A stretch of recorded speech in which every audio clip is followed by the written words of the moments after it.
Susan, may tanong ako sa iyo. Malalim to, ha? Malalim. Di ko masagot, ha? Takot ka ba sa palaka? Palaka. So, hindi masyado naman. Pwede ko naman siya titigan. Oo naman, sanay ka sa farm. eh. Di ba Oo, laki ka ng pwede ko siya farm, eh? titigan, pero Hawakan. hindi ko na lang hawakan, di ba? Pero yung palakang bukid, nakahawakan ko yun. kinakain ko yun. Ayoko yung may Betute. bukol. Ayoko yung may bukol. Yung bufo marinus. Oo. May kulugo. Oo. Ilan sa atin, yan ang kinatatakutan. Pero may ilang grupo na ang kinatatakutan mawala na ito sa ating kapaligiran. Di ba kasi sila kumakain ng mga lamok? Mga peste. Oo, Mga lamok. oo, oo. Insekto. Alam mo, Susan, patuloy na sinisikap na mapabuti ang tinitira nito para maisalba ang kakaibang uri ng palaka na ating itatampok. Hindi yan yung maraming kulugo. Iba yan. Yan. Iba yan. Yan ang aking dambuhalang kwento na dapat alam mo. Pero yung may bukol. Sa naglalakiang limestone sa Islas de Gigantes, naninirahan ang mga maliliit na nilalang. Hindi ito pangkaraniwan kumpara sa ibang kalahi nito, lalo na't natatangi umano ito sa naturang isla. Pero tila nanganganib daw na maubos sa mga palakang ito.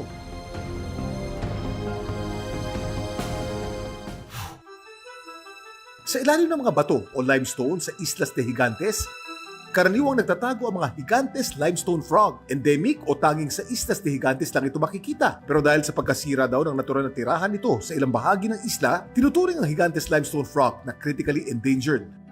Ang lahi ng naturang palaka nais daw isalba ng grupo ni Norman Greenhawk. Project Palaka is the first and only ex situ amphibian conservation project in the Philippines. We focus on captive breeding endangered amphibians to release them back into the wild. Taong 2020, nagsimulang pag-aralan ng kanyang grupo ang pagprotekta sa mga Gigantes limestone frog. Ngayon, mahigit 30 Gigantes limestone frog na nasa kanilang pangangalaga sa isang pasilidad sa Subic, Zambales. It is the only species of frog in the Philippines that has been designated by the IUCN as critically endangered. They range in size from 35 to 45 millimeters. They tend to be cryptically colored, meaning that they blend into their environment. You could walk right past them in Gigantes and not even see them. Hindi daw biro ang pagpaparami sa lahi ng mga palakang ito. We first collect them from the wild, and then they undergo a 45-day quarantine to make sure that they're not carrying in any illness that they picked up in the wild. After that, we put them into individual housing for a few months to let them get acclimated, and then we move them to these breeder tanks that we have right here. The breeder tanks house between 6 and 8 frogs at a time, one male or two males with multiple females. After that, it's sort of up to the frogs to breed.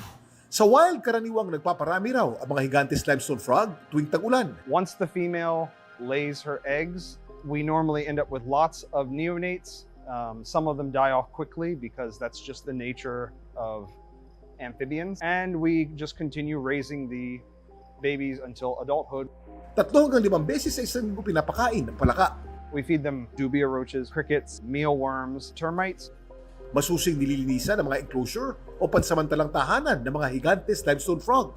With any amphibian, the key is cleanliness. Amphibians, they absorb water through their skin. Their skin is very permeable, and because of that, if there's anything in the water, they absorb it too. So the water has to be clean.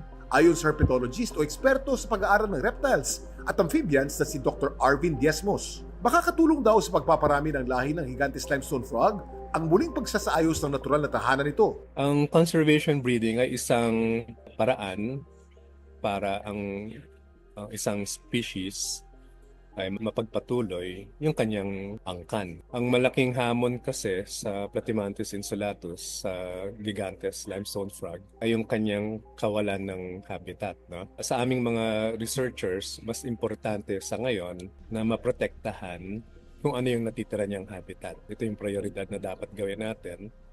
At secondary na rin yung conservation breeding na ginagawa. No? Dagdag pa niya, Ang Gigantes limestone frog, ay katulad ng kanyang pangalan, sa Gigantes lamang ito makikita. No?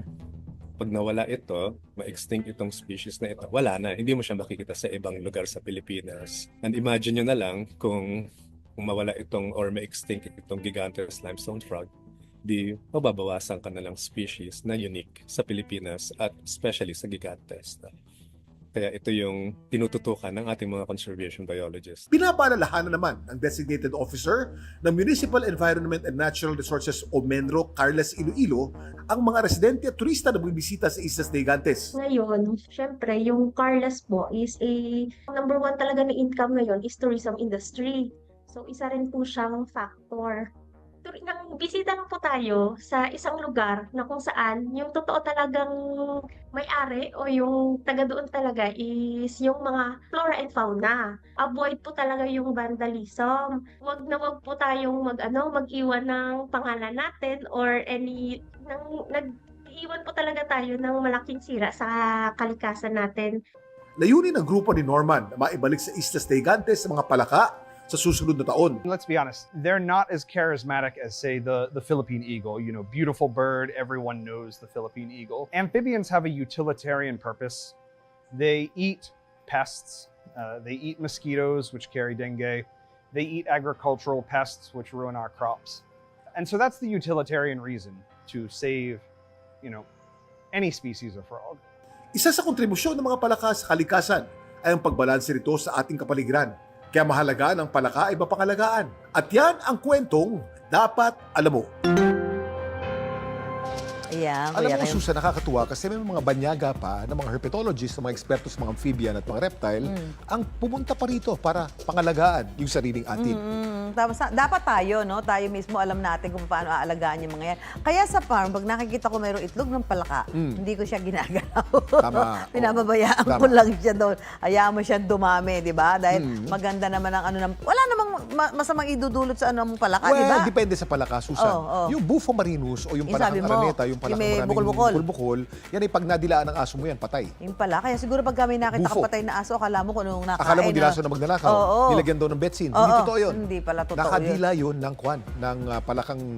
Kasi pag hinabol niya, nakagat niya, sabi mo may ilalabas na para Yung lason. pisngi kasi niyan, merong poison glands, no? At yung laso na yun is enough to kill a human being. Oh, oo. Oo. Kaya dapat hindi nilalaro ng mga bata yan. Oo, so dapat alam mo yun na alam natin. Pag may nakita dyan, huwag niyo pabayaan yung mga alaga niyo hayop ay Pero itong mag-alaga. feature natin na Gigantes frog, ibang species yan. Ibang species yan.